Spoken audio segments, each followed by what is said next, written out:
about the crisis in America, a new study showing that most Americans do not have $1,000 should they need it in case of emergency. And part of the problem is that we are brainwashed, conditioned 24/7, 365 to buy stuff we don't need. Not that all of us are buying Rolls Royces or fancy jewelry or watches, but we are also told that, hey, if you get this, you'll feel fulfilled. And actually, status symbols are a contrarian indicator. You don't need a status symbol if you're secure about your status in the world. When I see people with status symbols, I immediately think, here's somebody who has an insecurity and they need to prove to us that they're okay with their status symbol, which they flash at us to say, hey, you can't do anything to me. I've got this status symbol. That makes me okay. And not my book. It's a contrarian indicator. Here's what I suggest in my book, Addict Nation. Do a consumption journal.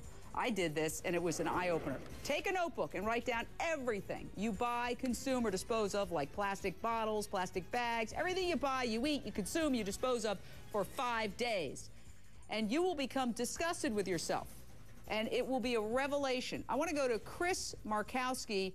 That's how I hit bottom on my overconsumption, which I still have to watch because in this culture, everybody's a hypocrite, including myself, because it's very hard to survive with the constant indoctrination that somehow if you just buy this, you'll be happy. It's a lie. Well, you're absolutely right. I can't tell you how many people come into my office and want their financial plans done, and they've got a nice watch and a nice car and a nice suit, but they don't have any money, and they've got huge credit card debt. Your stuff can end up enslaving you.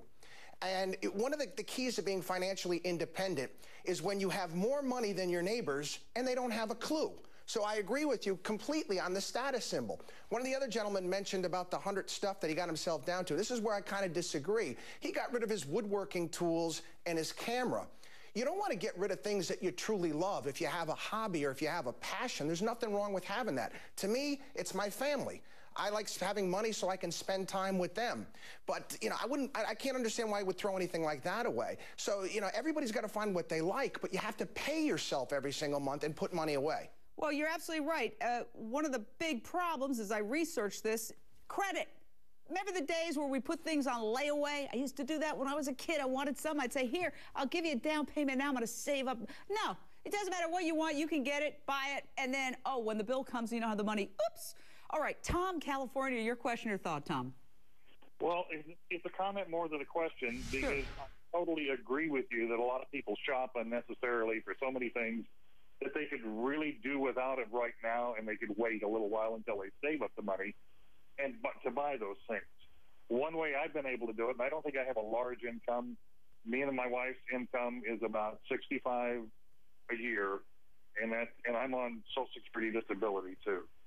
But I keep track of everything we have online in our checking and savings, and I make certain rules. The day before payday, if there's anything left in the checking account, I throw it in the savings account just to save money. And because of that, I've been able to save up enough money to pay off the